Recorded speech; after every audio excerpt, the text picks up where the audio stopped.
This is RTV6 News at Noon, working for you. Well, the snow is falling all across central Indiana. It's starting to have an impact on your drive. This is our live look from our live drive unit. Our photographer Shea Goodpaster in the driver's seat traveling eastbound here. A dash cam view as he's on the far east side. You can see the good news right now. Looks like the roads for the most part, Todd, are clear of snow, but things have really been changing since we last talked this morning. You can see that by the radar. Yeah, you know, we mentioned this morning that the roads were going to take a while to get slick. Kind of slushy first, and then once the sun starts to set this evening, they'll start to slicken up. But kind of a winter wonderland and a little pretty out there. Most of the snow so far has been sticking to the trees, on the grass, to parked cars on the side of the roads and in parking lots and driveways across the area. And the snow continues to fall across a good chunk of the area currently. To the north, where we've had some heavier bands of snow, Lafayette, Delphi, Kokomo, Marion. You can see these darker shades of blue. Those are more intense bands of snow. It's just some light snow in and around the metro area. Then as we slide down to the south, you notice a bit of a break starting to take place in Bloomington and Bedford, and then it's just some rain showers down in Seymour. The back edge of the snow just now in eastern Illinois, so this will kind of wrap up by late afternoon towards the evening commute. That is the good news as we continue to see the snow come to an end. So your evening commute potentially going to be slick. I'll really highlight the hour starting maybe around 5:45 as the sun gets lower on the horizon. Obviously won't see it behind the clouds, but once that sets, I think things will start to slicken up very, very quickly. This winter weather advisory remains in effect. Still looking at about 1 to 3 inches. Keep in mind a lot of that accumulation is just on grassy areas. You're not probably going to see 3 inches on the roadways in the metro area. A little more to the north. It's just a slushy inch at best as you work your way into Bloomington as well as Greensburg. The wind, that picks up this afternoon as well. We'll talk more about that impact coming up in just a few minutes. Lauren. All right, Todd, thank you so much. This midday, Lawrence police say they just want to know that a missing 9-year-old is safe. So far, there's been no sign of Kamani Bennett. Police issued a silver alert for this boy on Tuesday.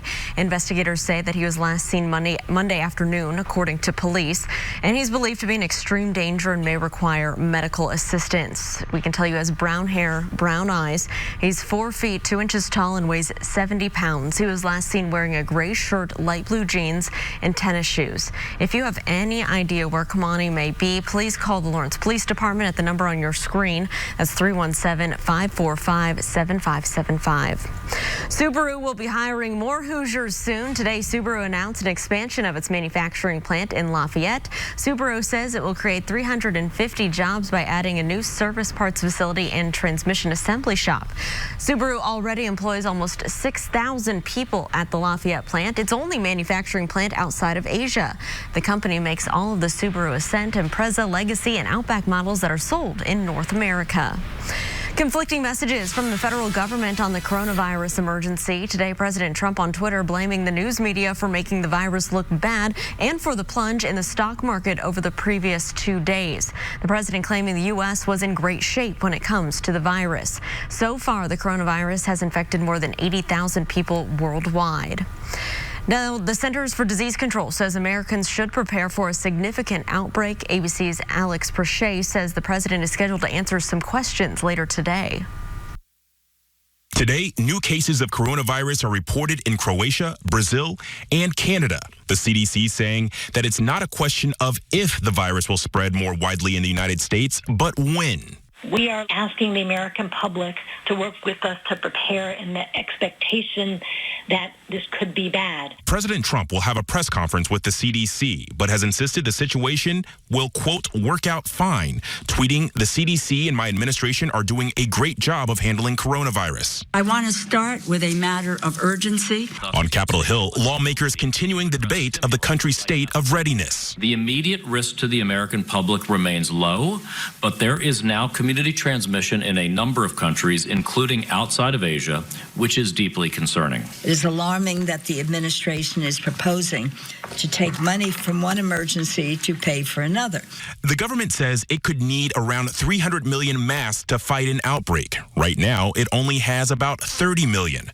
At a 3M plant in South Dakota where those masks are made, they're working round the clock, and it's still not enough. President Trump asking Congress for $2.5 billion emergency funding. Senate Minority Leader Chuck Schumer saying that's not enough. He will propose his own $8.5 $5 billion emergency funding bill in the Senate. If you do not have enough money in the $2.5 billion you asked for, you will come back and ask for it, additional funds. Is that correct? Absolutely. Officials say a coronavirus vaccine is still at least several months away. For now, health officials are urging Americans be more vigilant by cleaning the surfaces they touch, washing their hands, and covering their mouths and noses when they cough. Alex Perche, ABC News, Washington. Alex, thank you. Later this afternoon, Mayor Joe Hogsett will sign into law a new effort to protect people who rent their homes from unethical landlords. But the future of that law is up in the air thanks to a move by the state legislature. This week, the City County Council passed an ordinance on tenants' rights. But just hours before that council vote, an amendment was added to an unrelated state Senate bill that essentially bars local governments from taking that action against landlords. The city has been working on the ordinance for weeks aimed at protecting people who rent their homes from being victims of those unethical landlords. I want to take a closer look at that amendment. It's here on your screen. You can see it would prevent all local governments from regulating how landlords screen tenants, security deposits, and other fees, lease application process, and the rights and responsibilities of tenants. No state lawmakers have taken credit for that amendment so far, but it was supported by the Indiana Apartment Association, which lobbies on behalf of landlords. The bill is scheduled for a second reading in the House tomorrow. It must pass that, plus a third reading. Well, the host of the Ricky Smiley morning show that you hear over the air at WTLC with our partners at Radio 1, he's here in Indianapolis, and he's going to be speaking tonight. And you have a chance to get some tickets to see Ricky Smiley as part of this year's Stewarts Speaker Series. Matthew Stewart of the Stewarts Speaker Series is here to tell us more about it and about tonight's event at the Madam Walker Legacy Center. Thanks so much for being here. Thank you for having me. Yes, well, this is an exciting event tonight. But talk to us a little bit first about the Stewarts Speaker Series, why this is so important to our city. Yes, so the Stewarts Speaker Series is a community-based, not-for-profit lecture series organizations that bring national speakers to Indianapolis. We've had such speakers like General Colin Powell, like Susan Taylor, Steve Harvey. So these individuals come to our city, they talk to young people, and they have an evening lecture for the general community. And it's just an opportunity to help motivate young people and adults alike to do better, to do the best that they can. Yeah, and we know that Indianapolis has had a hard time with violence lately, and that's a big conversation. So this is just another awesome step that we can take to kind of inspire the youth. You're absolutely right. So Ricky Smiley came from a troubled background, and so he rose beyond what his circumstances were, and so he loves to engage young people in particular. So his presence here in the city will be a shot in the arm too for what we're going through here in local Indianapolis. And he's super popular, and we know this is going to be a popular event. You say there's still a few tickets available to that tonight. Yes, I think we last checked had about 25 tickets left for tonight's event. And let us know before we talk about the next event, what tonight at the Madam Walker Legacy Center and what time. Yes, the newly renovated Madam Walker Legacy Center. We will be in the theater, and it's at 7:30, doors open at 6:30. Okay, and we do want to look ahead. March, you have another big name coming here to the Circle City. Absolutely. Ambassador Susan Rice will be here on March 2nd. She will be at IUPUI at the campus center and on the 4th floor, and there are about 50 seats left for that event as well. So very popular. She's just coming off of her recent book, Tough Love, and so you don't want to miss that opportunity. Well, a lot coming up. Thanks so much for being here with us to talk all about it. All the information is at the bottom of your screen and on the RTV6 app. Well, coming up, the campaign, it's getting heated. The Democratic candidates are pressing hard for votes heading into an important stretch of primaries. We're going to show you how they didn't hold anything back at the latest debate. Todd. And Lauren, the snow continues here across central Indiana at this noon hour across much of the state. The good news is it'll taper off this evening. We'll have gusts, though, up to 30 miles per hour. That could reduce visibility. Then overnight tonight, anything that's out there on the roadways will freeze as temperatures fall into the 20s. We'll talk all about it on the Storm Team 6 Alert Day coming up in your Storm Team 6 forecast. The time now is 12:09. You're watching the news at noon right here on RTV6. Goldberg's ABC Tonight. Unbelievable. Welcome back. In the race for the White House, there were a lot of verbal punches thrown at last night's debate in South Carolina. And today, former Vice President Joe Biden got a possible boost ahead of Saturday's Democratic primary. ABC's Trevor Ault tells us that Biden and former South Bend Mayor Pete Buttigieg are trying to make inroads against the frontrunner Bernie Sanders.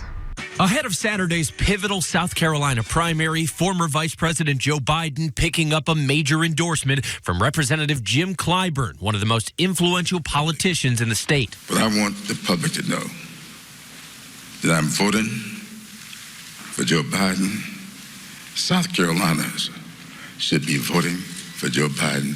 That endorsement coming the morning after Biden declared on the debate stage, I intend to win South Carolina, and I will win the African-American vote here in South Carolina. Biden is still leading in South Carolina polls, but much of Tuesday's fiery and at times chaotic debate was aimed at the national frontrunner, Senator Bernie Sanders. Bernie, in fact, hasn't passed much of anything. I do not think that this is the best person to lead the ticket. Progressives have got one shot, and we need to spend it with a leader who will get something done. I'm hearing my name mentioned a little bit tonight. I wonder why. With rivals pouncing on his policies, the senator stood firm.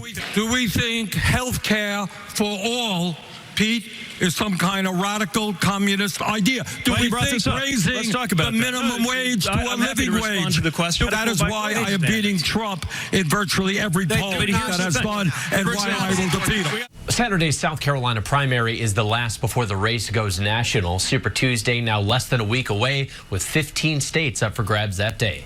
Trevor Ault, ABC News, New York.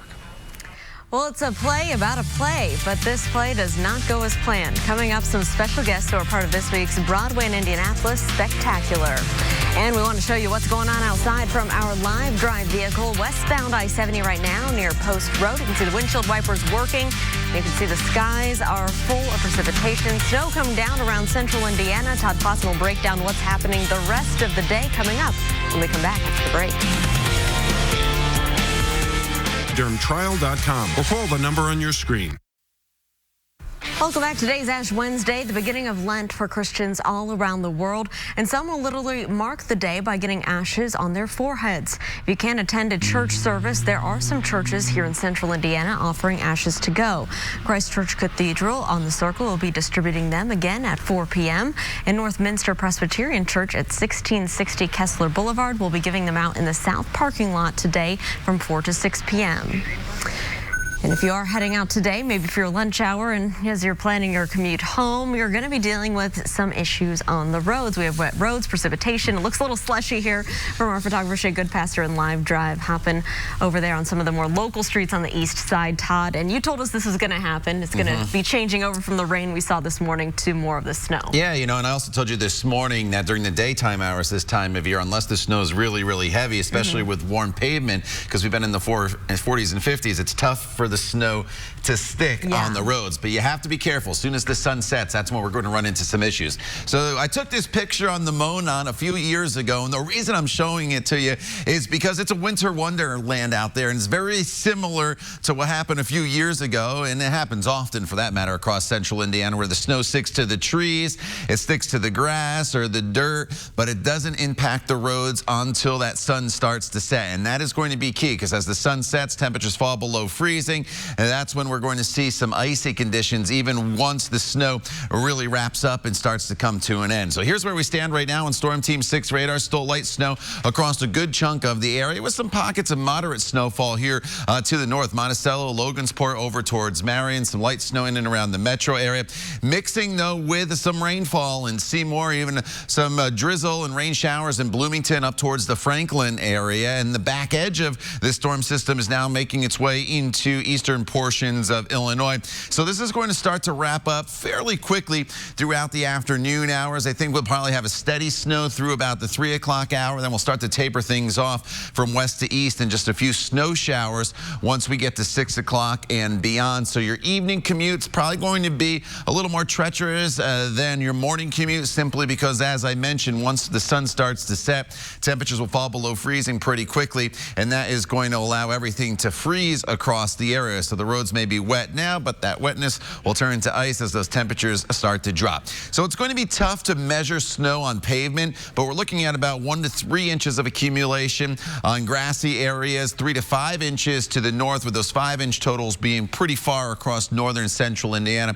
And then down to the south, it's a slushy inch at best in places like Bloomington, over towards Nashville, into the Columbus and Greensburg area. So this is not a massive snowstorm. It's not having a huge impact as of yet, but once the snow ends, I think there actually could be a bigger impact with these falling temperatures. Here's the view in downtown right now, and you can see obviously it's reduced with the snow falling. Down to 30 degrees here in the city, down to 33 in Bloomington, 28 in Crawfordsville, and tomorrow morning we're all the way down into the teens and 20s. So that's why any moisture on sidewalks, driveways, roadways is going to turn to ice. So be careful tomorrow morning. Even though the snow comes to an end, there could be some issues out there.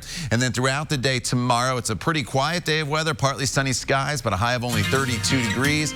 Could be a quick little burst of snow Friday morning, something we'll have to keep an eye on. And then temperatures will start to moderate as we head into the weekend, back above normal by the time we get to Sunday with sunshine.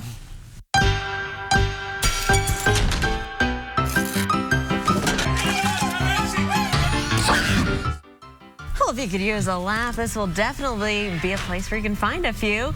The latest presentation from Broadway in Indianapolis series is a play about a play, but it isn't just any play, as you can see there. It's a play that goes wrong. And the plot of the play is pretty much that. Here to tell us more about it are two of the stars of the production. It opens tonight at Clues Hall, and it runs through the weekend. So we have Todd Buonapane. Well done. Oh, thank you. And we have Chris French here. Guys, thanks so much for stopping by. Thanks for having us. We want to hear a little bit more about this play. I hadn't heard of it, but it sounded funny. We teased it a little bit on some of our shows this week. Break it down for me a little bit.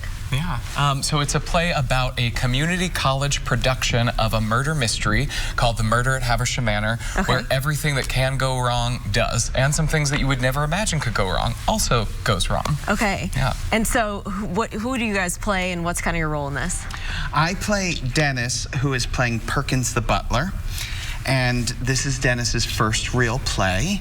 His only credit that's listed in the program is shepherd, which meant he was in the church pageant at some point. He got stuck being the shepherd. Yeah. I'm surprised he wasn't the sheep. Yeah. But he is terrified. He has a lot of his lines written on his hands. And I almost catch on fire at one point. We flip over furniture, and the audience will laugh a lot, and I'm deeply offended by the laughter because I don't like being laughed at. Perfect. And what are you? And I play Jonathan Harris. Jonathan is a newcomer to the Cornell University Drama Society, and he is playing Charles Havisham, the deceased in The Murder at Havisham Manor. So I do a lot of physical comedy. The real thing that you need to know about Jonathan is that he missed dress rehearsal, so nobody knows what to do with this dead body that's on stage. So they drop me, they sit on me, they sit on him. roll me off of things. It's a lot of physical fun. Okay, well, you guys are both in theater. I mean, have you ever experienced anything like this? Can you relate to this show at all? Oh, yeah. Things go wrong, right? That's why we love live theater, because we do it 8 times a week, but each show is different. I've been in a Broadway show where the trees didn't come on, and then half the cast couldn't, and I'm supposed to run on and sing a song to the chorus, and nobody came on stage. So I just had to, I grabbed people from the other wing and started pulling them on stage. They weren't supposed to enter yet, but I was supposed to be forceful, but I had to sing to somebody. You know, well, we know it's live music. It's like live television. You never know what's going to happen. Tonight, Clues Hall. That's right. And then the rest of the weekend. All week long, All right. Thank you guys so much. Info is on the screen. We'll be right back after the break. Thanks so much.